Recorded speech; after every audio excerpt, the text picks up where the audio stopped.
जय श्री राम जी। आज की हमारी वार्ता जो होने वाली है बड़े ही रोचक विषय में होने वाली है। उसका नाम है स्त्री। पहले जानते हैं कि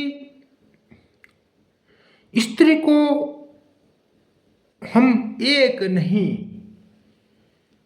अनेकों ही बार हर रोज देखते हैं, लेकिन स्त्री क्या चीज है हम इसको समझने की कोशिश करते हैं आज की इस वार्ता में। तो श्रीमान जी लोगों, आजकल आपने क्या है वो हॉरिजम, ये ईरान का कोई क्षेत्र होता है, नहीं क्षेत्र सुना होगा।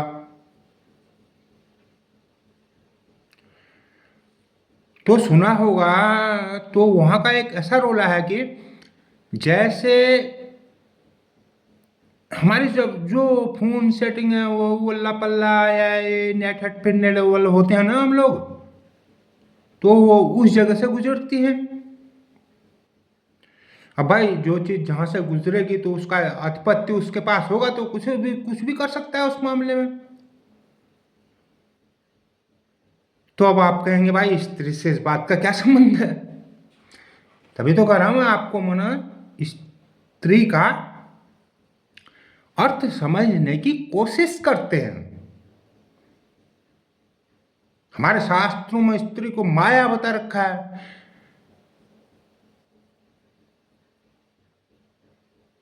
तो हम भी इस संदर्भ में वो कुछ न कुछ सोच समझ करके अपने निर्णय निकालने की कोशिश करते हैं।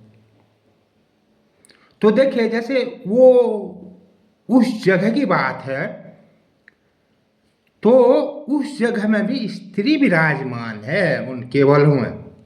समझ रहे हो, माया इतनी तेज है। हमारे शास्त्रों की ऐसी व्याख्याएं हैं। हालांकि हम लोग यहाँ बहुत जल्दी, मैं भी सोच रहा हूँ हम लोग विश्व गुरु बनने वाले हैं। लेकिन अगर वो हमें उन सिचुएशनों में डाल देनी, तो डेफिनेटली हमें आभास हो जाएगा कि विश्व गुरु क्या होता है और हम कब बनेंगे। आप समझ रहे हैं इस बात को। हमें आभास हो जाएगा कि अगर वो रोला चलता है, वो मैंने हो सकता है चल सकता है, ऐसा हल्का फुल्का मुझे भी आभास है। वैसे वो ठीक है, वो दुनियादारी बहुत विस्तृत है, लेकिन अगर वो रोला चल गया नहीं, हम जैसे गरीब लोगों को भी एहसास हो जाएगा कि भाई क्या होता है विश्व गुरु, उसके क्या काम होते हैं। कहने की बात तो अलग होती है, करने की बात अलग होती है। तो आज चलिए, हमने आपसे एक बात कह दी, चलो इन संदर्भ में आप जैसे हमारी वार्ता पूरी सुनेंगे तो आपको कहीं कहीं एहसास होगा कि स्त्री क्या चीज है। तो श्रीमान जनों, यहां यह जानना परम आवश्यक है कि स्त्री जब उत्पन्न होती है तो तब वह शक्ति के स्वरूप में जन्म लेती है। ये हमारी शास्त्रों की बात है। शक्ति कैसी? शक्ति शिव की शक्ति, जैसे पार्वती होती थी। राम की शक्ति जैसे सीता होती थी। कृष्ण की शक्ति जैसे राधा होती थी। आदि आदि कई उदाहरण हैं। इसमें यह नहीं है कि कोई वो हिंदू धर्म में ही होती थी, ऐसा नहीं है। वो और धर्मों में भी होते हो। चलो, हमें उस बात का उतना नॉलेज नहीं है तो उतना नहीं बढ़ते हैं, लेकिन वो हर जगह होती है। स्त्री तो हर जगह होती है ना, तो माना शक्ति भी हर जगह होती है।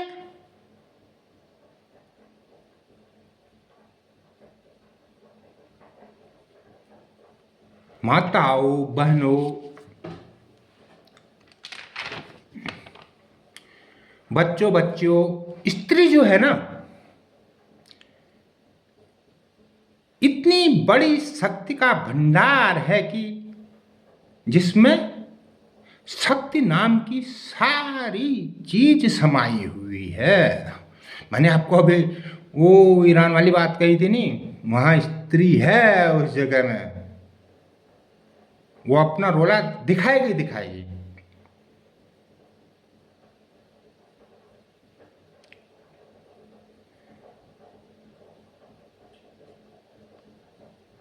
पांच तत्वों को देव डोर से बुनी, मद मोह लोभ लालच से रंगी पुती, साक्षात मां चंडी जिसके चंडी में विराजमान रहती है, जिसे सारे के सारे स्वरूप में स्वयं संपूर्ण चंचलता विराजमान रहती है, उस चीज का नाम भैया स्त्री है। सुनने में मामला अब टपा लग रहा है, नहीं लग रहा? चलो जय श्री राम कह लेते हैं। श्रीमान जनों, जो सत्य है ना, उसे संसार भर में अधिक लोग मानते हैं, सत्य को अधिक लोग मानते हैं। कम लोग स्टप का होता है उसका हल्ला करके मना थोड़ा चला लेते हैं, लेकिन सत्य जो होता है ना,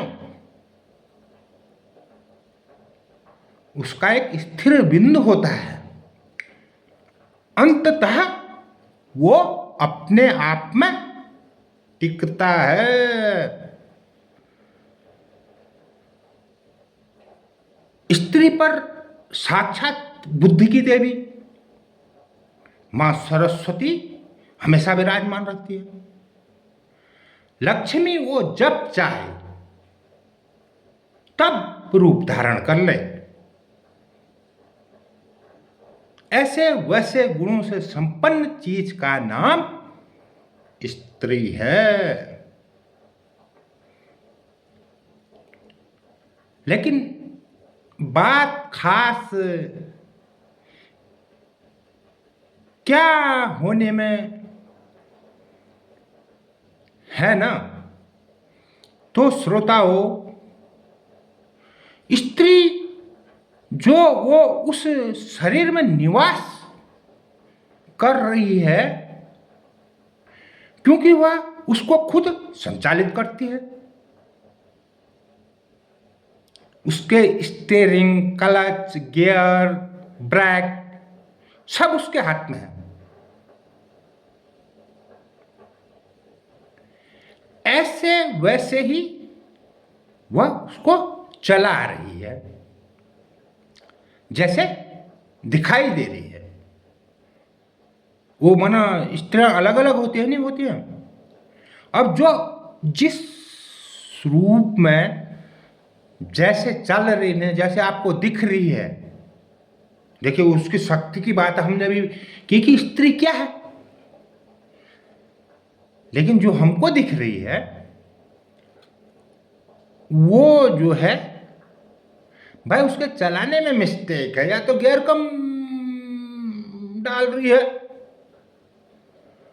या ब्रेक की जगह ब्रेक नहीं लगा रही है, और जहां ब्रेक की आवश्यकता ही नहीं है वहां तेज ब्रेक मार दे रही है।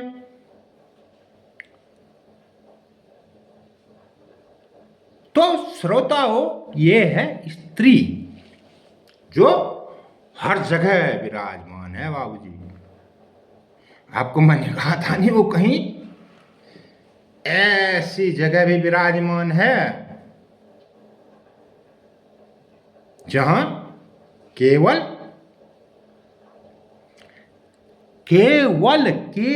में चल रही है।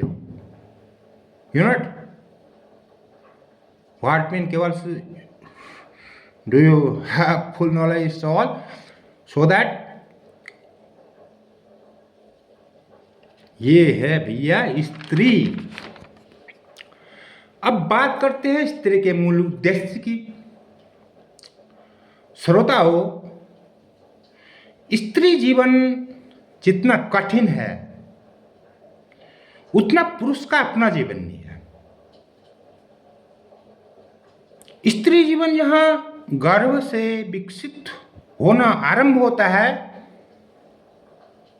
9 महीने गर्भ में विषम परिस्थितियों में जूझने के बाद जन्म, फिर पढ़ाई लिखाई, घर गृहस्थी के कार्य, कई कुछ, फिर शादी, फिर गर्भधारण करना,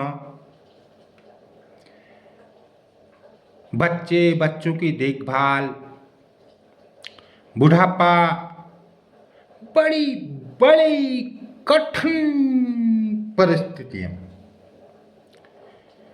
इस सब का मूल उद्देश्य क्या है पता है? क्या है? मुक्ति।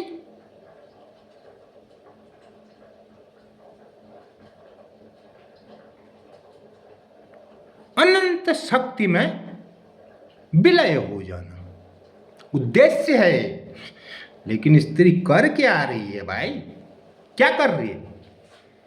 अब देख रहे हो क्या कर रही है?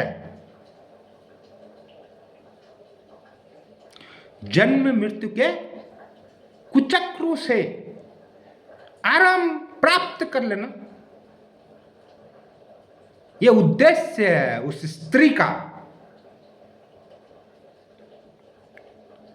अब हम जब स्त्री जीवन में अपना उद्धार करने की बात पर आते हैं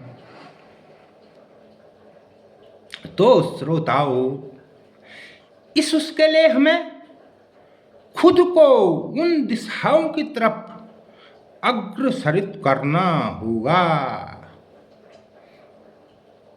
जहां हमारे लिए घर गृहस्थी जीवन के साथ ही मुक्ति तक का संपूर्ण परिवेश सकारात्मक ऊर्जा से परिपूर्ण रहता हो।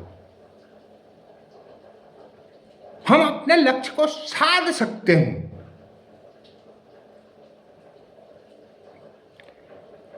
श्रोताओं, इस सब के लिए भले ही आगे पीछे के कर्मों का भी बड़ा सहयोग रहता हो,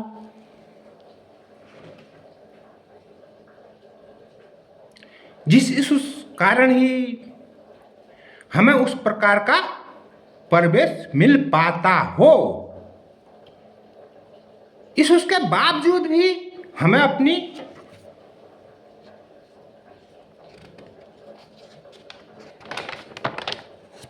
अनंत शक्ति का उपयोग करने में कभी पीछे नहीं रहना चाहिए।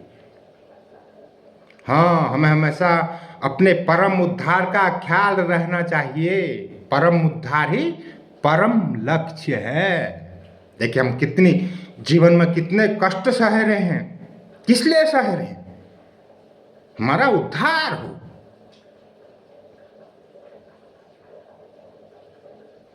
परम लक्ष्य से बड़ा कुछ भी नहीं है। उस मामले में जो एक बार भटक गया ना, वह जीवन भर दोबारा इस रास्ते में नहीं चल पाता है। उसके लिए एक जन्म तो सुनिश्चित ही लेना ही लेना है भाई। अगर हम इस जीवन में उस रास्ते से भटक गए नहीं, तो सुनिश्चित रूप से आपको अगला जन्म लेना पड़ेगा, तब आप उस रास्ते में चलेंगे, क्योंकि आप तो इस जन्म में तो उस रास्ते से भटक चुके हैं।